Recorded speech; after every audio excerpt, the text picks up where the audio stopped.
हज़रत मूसा अलैहिस्सलाम अल्लाह के सबसे प्यारे नबियों में से एक नबी थे। उन्हें कलीमुल्लाह के नाम से उस वक्त जाना जाता था, जिसका मतलब होता है अल्लाह से सीधे बात करना वाला। यानी कि हज़रत मूसा अलैहिस्सलाम में ऐसी करिश्माई ताकत थी कि वो सीधे अल्लाह से बात कर सकते थे। हज़रत मूसा अलैहिस्सलाम की कहानी का जिक्र कई हदीसों में आया है। आज हम कोशिश करेंगे कि आपको ज़्यादा से ज़्यादा हज़रत मूसा अलैहिस्सलाम के बारे में बता सके। हज़रत मूसा अलैहिस्सलाम की पैदाइश एक इज़राइली परिवार में हुई थी, यानी वह एक इज़राइली परिवार से ताल्लुक़ थे। कुरान में हज़रत मूसा अलैहिस्सलाम का नाम करीब 136 मरतबा आया है।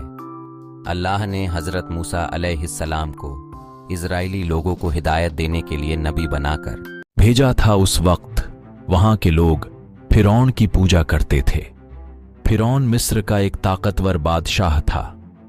लोग अल्लाह को न मानकर फ़िरौन को ही खुदा मानते थे। तब अल्लाह ने लोगों की हिदायत देने के लिए हज़रत मूसा अलैहिस्सलाम वहाँ के लोगों के लिए नबी घोषित किया।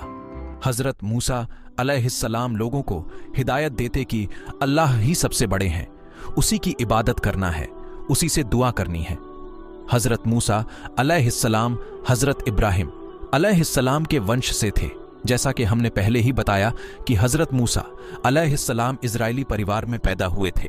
इज़राइली लोग जो कि यहूदी थे, जिनके 12 कबीले थे, या कहे यहूदियों का समूह जिन्हें बनी इस्राइल कहा जाता था।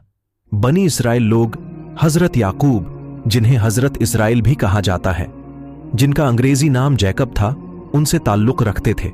उस वक्त बनी इस्राइल लोग ज़मीन पर सबसे अच्छे लोग थे, लेकिन मिस्र के लोग इनसे नफरत करने लगे थे। उस वक्त मिस्र के ताकतवर राजा फ़िरौन ने सारे बनी इज़राइल लोगों को अपना गुलाम बना उनसे बहुत काम करवाया जाता था, उन पर जुल्म किया जाता, उनकी औरतों से हर वो काम करवाया जाता था जो फ़िरौन चाहता था। फ़िरौन एक बहुत बड़ा घमंडी राजा था।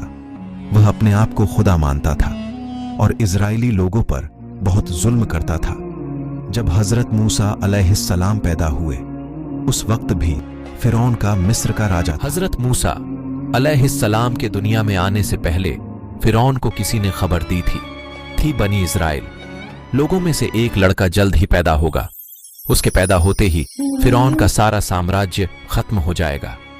ये बात सुनकर फ़िरौन घबरा गया और उसने अपनी सेना को आदेश दिया कि हर बनी इज़राइल के घरों की तलाशी करो और जहां बच्चा दिख रहा है उसे मार दो। फ़िरौन सिर्फ बेटों को मारना चाहता था, बेटियां होने पर वह उन्हें छोड़ देता था। फ़िरौन का आदेश मिलते ही सिपाही बनी इज़राइल के घरों की तलाशी में निकल गए और एक एक करके उनके बच्चों का कत्ल करना शुरू कर दिया। जब हज़रत मूसा अलैहिस्सलाम की मां को इस बात की खबर लगी, तब वह भी डर गई। तब अल्लाह से एक पैगाम उनको आया कि तू इस नील नदी में छोड़ दे, इस बच्चे को कुछ नहीं होगा। अल्लाह के हुक्म के मुताबिक उन्होंने आप यानी हज़रत मूसा अलैहिस्सलाम को एक टोकरी में घर के पीछे नील नदी में रख दिया। नदी में रखते ही टोकरी भी बहने लगी। टोकरी नदी में बहकर फ़िरौन के महल तक जा पहुंची। टोकरी को देखते ही फ़िरौन के सिपाहियों ने हज़रत मूसा अलैहिस्सलाम को टोकरी से निकाला और फ़िरौन के पास ले गए। महल पहुंचते ही फ़िरौन की बीवी ने आप यानी हज़रत मूसा अलैहिस्सलाम को पहचान लिया और कहा कि ये बनी इज़राइल के घर का ही बेटा है, जिससे हमें खतरा है। फ़िरौन आपको उसी वक्त मारना चाहता था, लेकिन फ़िरौन की बीवी ने कहा कि इसे मारो मत, इसके जिंदा रहने से हमारी आंखों को ठंडक मिलती रहेगी कि हमारा दुश्मन हमारे सामने ही है और हमारी कैद में है। हो सकता है ये हमारे लिए खुशनसीब बच्चा हो। फ़िरौन ने उसकी बीवी की बात मान ली और आपको अपने महल में रख लिया। जब आपको भूख लगी थी, तब फ़िरौन ने उसके यहाँ काम करने वाली औरतों को बुलाया और कहा कि इस बच्चे को दूध पिलाओ, ये भूखा है और रो रहा है। लेकिन अल्लाह की कुदरत देखो, कोई भी औरत आपको दूध नहीं पिला पा रही थी।